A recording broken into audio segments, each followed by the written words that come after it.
What's up, boys and girls? Welcome back to a new episode of How Do I Be This. Today we're going to be having a look at a couple of Terran proxies sent to me by EMC2, one of the original suckers from IODIS. So I'm going to be curious to see exactly what kind of proxy. I looked over the replay, of course, a bit already. I have some ideas on how to beat these proxies. One of them, it took me a bit longer than I like to admit exactly how to beat it. That's not this one, but the next one. Then I realized I'm just a bit of an idiot. I'll tell you guys when we get there. But yeah, the first proxy is a proxy 3-rex.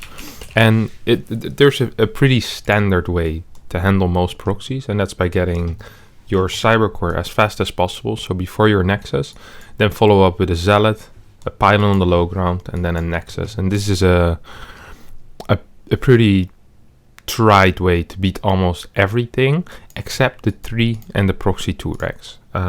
Against that, you're going to need a second zealot from your gateway. So you're going to need a second chrono boost on that gateway, on the zealot, and then a very, very quick battery is what you'll need as well. So we're just going to basically go over the reactions and the speed of the reactions and how to best get to that speed. I'll also show you exactly how I will do it. So we see Mr. EMC2 is scouting, dum-de-dum-de-dum, goes on top of the ramp. Now, the moment you see nothing on top of this ramp, you immediately send your probe over here. That's just going to be your goal. You want to get your cybercore as fast as possible. So you just send your probe here, build that cybercore, and then with that probe, you continue into the main base to scout whether there's 1 gas or whether there's 2 gas. Okay? That's just going to be what you need to do.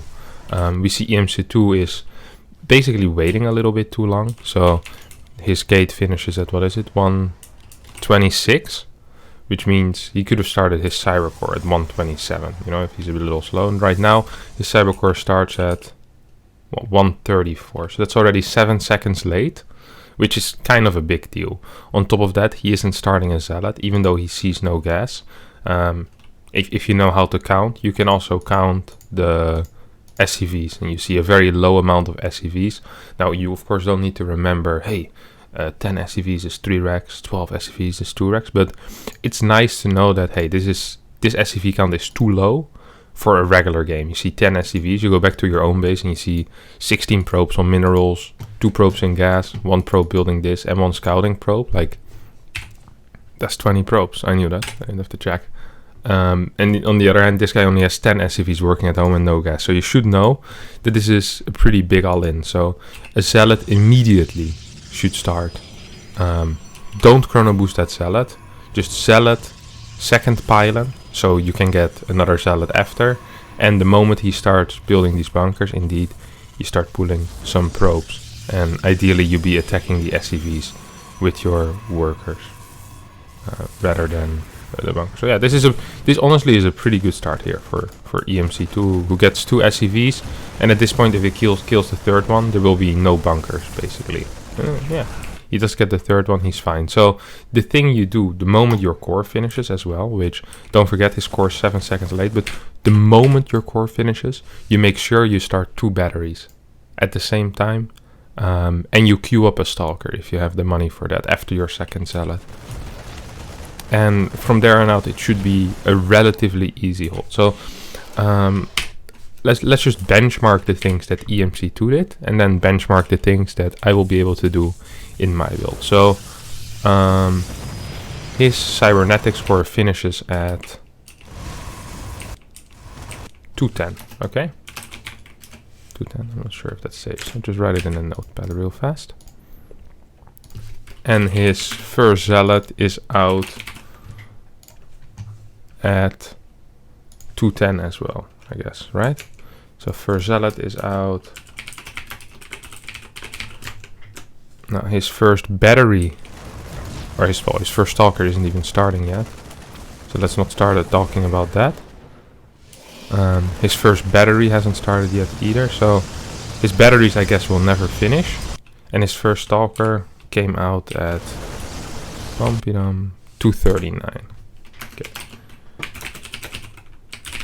His batteries weren't finished at that point. So I mean, they were gonna finish maybe in 16 seconds from now, so 256. Div 255. We'll give him a second for free. You're welcome. Alright, we have all these things written down now. We're gonna see how much faster everything actually could have been. So I take over from EMC2. And they're out of here. Now, the way I usually like to do things like this is, if I'm not quite aware what my opponent is doing yet, like you never can be because you're not scouting yet, is the moment you send down your probe with this nexus, I like to hotkey it. So the moment it comes out, I hotkey it, and then I look here. Imagine I want to build nexus, and then I see nothing. I just go to my hotkey, go back here. I'm like, hey, I can build a cyber core as soon as possible. I keep scouting on. I see, hey, there's no gases there. That's weird. I'm gonna be building a zealot. I am not chrono boosting that yet, as you can see, because I need to wait for my second pylon to finish for my second zealot. I can get a second gas if I want. I don't have to, but I saw no gas, so doesn't matter too much. Here comes the chrono boost. I might have to pull some probes to deny the first bunkers on the low ground. So first zealot is out now. Second zealot is on the way. I see only 10 workers in his base, so I'm like, I can build 2 batteries. Oh, I could build 3 batteries in theory, if I really want to. Don't forget, your opponent is playing a big all-in. Chrono boost your stalker, so second zealot is out at 213. Maybe I'm gonna need a pylon. Usually you lose some stuff, so maybe you don't, but in this case, I do. Plenty of money. Third stall, or my stalker is about to finish. I can maybe start my warp gate as well. I always continue worker production if you can do that. If you are not at that level yet, then don't. And this is how you're gonna hold. You're gonna push them back with the 2 zealots, and when your stalker is out, your 2 or 3 batteries finish, and you should be able to fight whatever marine count they have left. As long as not a single bunker goes up, this is the 100% way to deal with it. You can't lose with it if you copy exactly like this. So if we go back into this replay, and we're gonna compare how I did against EMC2. So my first zealot came out at 154, which is 16 seconds faster than his first zealot. My second zealot, well, he didn't have a second zealot, so I can't really brag about the speed of that, but that one's also faster. Then the batteries start the moment your cybercore finishes. And once again, the hotkey on that probe that you had at home will come in handy there, because you don't need to be looking for a probe. Just use the hotkey on that probe if you can, and then bam bam, build the batteries real fast, because these situations can be quite chaotic.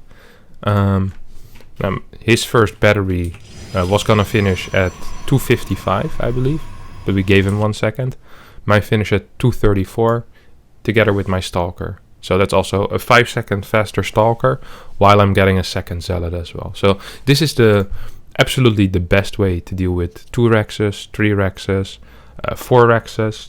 You're gonna be completely fine with this. The only thing you do have to keep in mind is that you only do build the 2 zealots against those kind of builds. If it's a single Rex, you're only gonna build a single zealot, and I'm gonna show you that, of course, as well. So let's head into that, and yeah. All right. Here we're back with the next game. This time it's going to be a barracks at home, followed by a proxy factory and a proxy starboard. And this requires a very similar early game, but a slightly different variation. So only the single zealot and a different follow-up for the Protoss player. Now, there is some things which are kind of difficult, and in this case this is a little bit difficult. It's ideally, against what the Terran is doing here, you'd also be playing some kind of core before Nexus, but you can only do that in reaction to the 2 gases. So if you don't scout the 2 gases in time, you're most likely gonna build your Nexus before your core. That's okay as well, but it's much preferred to be playing core before a Nexus. You have a faster first unit, etc, etc.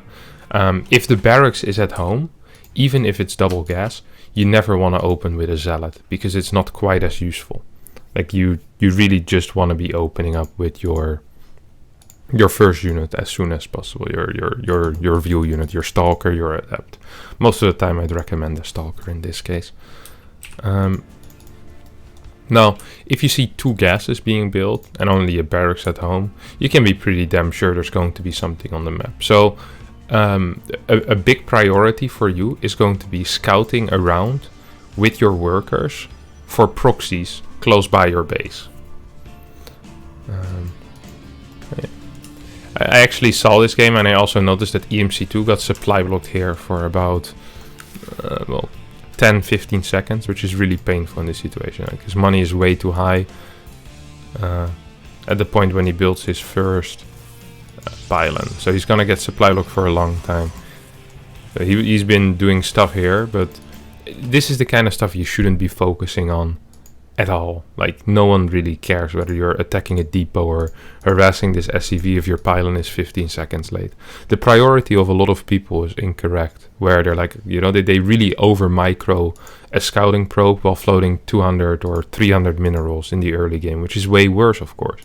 Also, you should be scouting around your base at this point with both this probe that built the pylon on the low ground and this probe that is returning from his main base. Like it's not going to be able to do anything here anymore. So you're gonna take a scouting pad like this or something. And this probe will have a scouting pad like this. So you can find your opponent's structures very swiftly. Now, instead of that, EMC2 went a little bit, just stayed here with the probe for too long and tried to micro it. Now his first unit is very delayed. I mean, 224 for your first stalker to start. That's extremely late. It's like 10 seconds, 12 seconds late. Usually start at maybe 212. So it's a very delayed stalker there. And the stalker can also help in the search of proxies, of course. You can, like if your probes are taking the left and the right side, maybe the stalker can poke in the center a bit further away. Stuff like that.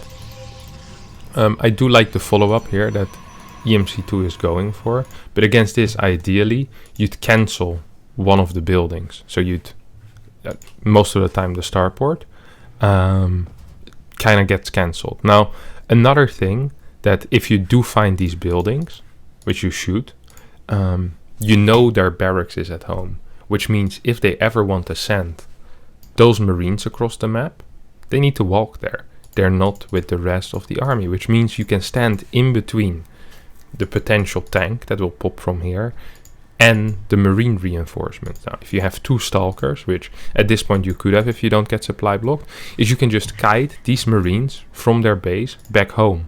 They can't just send in a single tank. Like a single tank is going to die against basically anything that you have. 1 stalker, 1 battery is going to deal with that fine. So if you have 2 stalkers on his side of the map to kite backwards, and then you just have 1 stalker at home together with that battery, you're going to be in an absolutely fantastic spot. Instead, EMC2 goes for this attack lab. I understand it, you see it, and you're not thinking clearly like, oh damn, I want to attack this really fast, you know? But the real play is to make sure these marines never see, well, the day of light on your side of the map, basically. They can be over here, fine. He can keep him in his main base. That's completely okay. And then eventually, of course, that marine count is going to grow. So what you'll do is the moment your first immortal finishes, you send back your stalker and you kind of sync it up with your immortal. So then all of his marines are still here, or maybe they're chasing your stalkers, and then you go with like 5 stalkers and an immortal, and he might have 2 tanks and a liberator or something like that, but no marines. So you should just be able to jump on top of the tanks and you'll kill them. The marines alone are awful, the tanks alone are awful. Together they're extremely powerful. So yeah, you should definitely not be letting them join up if the barracks is actually at home. Now, from here on out, usually what you do is you play 3-gate or 2-gate immortal after. You can pull out of gas to get a little bit more minerals. So you can afford zealots and more gates, more batteries, easier maybe. But at this point, if this is together at your base, usually that's a pretty bad sign. Now there's of course some tricks you can do. And one of the tricks is to get a war prism to try and stand in between the main army and reinforcements. So a bit similar of the trick I was talking about earlier with the stalkers. Something you can do is imagine they're over here. You drop 2 stalkers and an immortal, or just 4 stalkers or 3 stalkers over here. You make sure that no extra tanks and no extra marines join this army, and then eventually you kind of create a natural flank as well with those units. I'd suggest 2 stalkers and an immortal. It's a bit easier to kill reinforcing tanks in that case. Another thing you can do is you can fly across the map with like 2 stalkers and an immortal to try and kill a lot of workers. That never works though, or that almost never works, but it's also possible.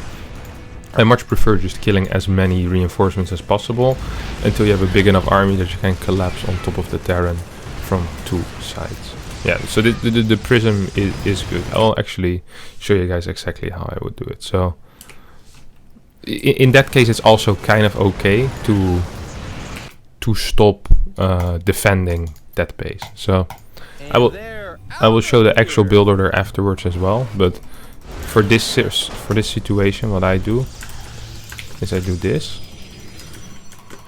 Go behind him. Make sure you have enough pylons. And then I just chill over here. Maybe I'd send 1 stalker here, patrol it, so I can see any marines incoming while I go attack his building. You can build 1 or 2 batteries on the high ground if you want. Oh, tank is out. Well, I kill the tank. Then go back here maybe, or I keep attacking the building, whatever I want. If there's no extra tanks, that's already a very big thing, of course. Now, this will force him to speed up his push, and he might start making mistakes in the micro. He might start making mistakes in, rushing up a ramp, so a sentry might be useful. This is probably dead at this point.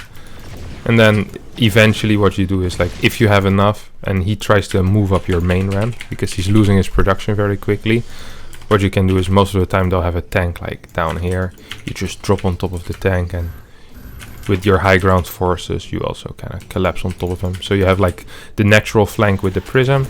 You have this massive army in his main, and a lot of the time, even if his army is at your base, you can still manage to get a win like that. Now, that's the way you want to engage and how to deal with it if it gets that far, but ideally, of course, it doesn't get that far. So if we get back into the replay, we can see how you're exactly supposed to do the opening.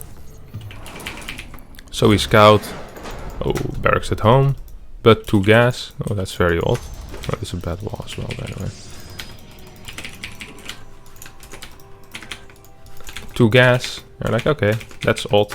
We're just gonna start scouting around the map immediately. Build a gas. I'm building it here because I was a little late, but it's still fine. You can build batteries here if you want. Dum, dum, dum. And we're just gonna be scouting with these probes around the map as soon as possible. That's really the goal. So just queuing them up. First the closest locations, hopefully. Warp gate starts. Probably should have scouted this area as well a little bit.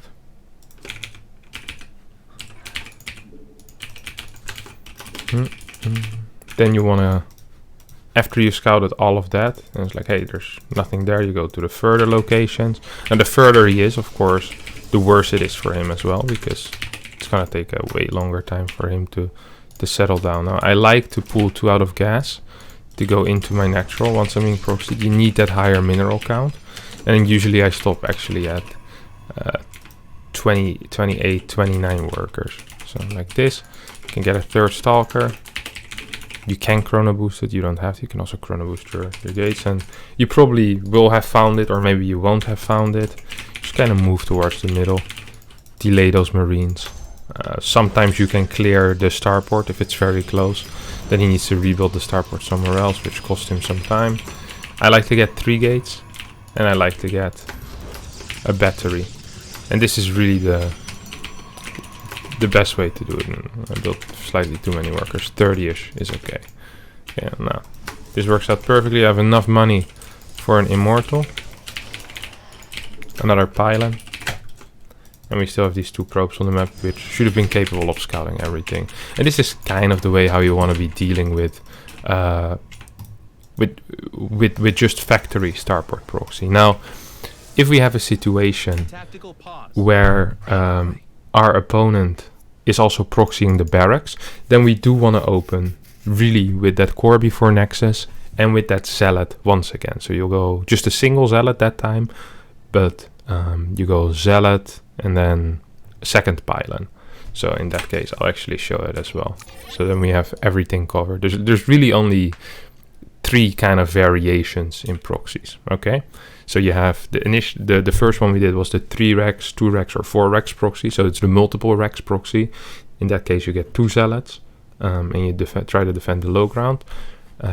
In the case of double gas but barracks at home, you can still play Nexus before core, but ideally you'd still be playing core before Nexus. Then you scout around the map, you make sure that there's nothing proxied, and then you do the response that I did just now. And the last version is if we're playing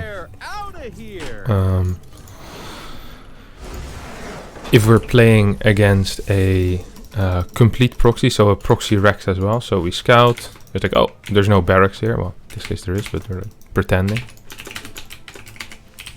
There's no barracks here. You play like this. Core. Zealot. Pylon. If you want, you can build another probe. I don't like to do it. I like to get my Nexus as fast as possible.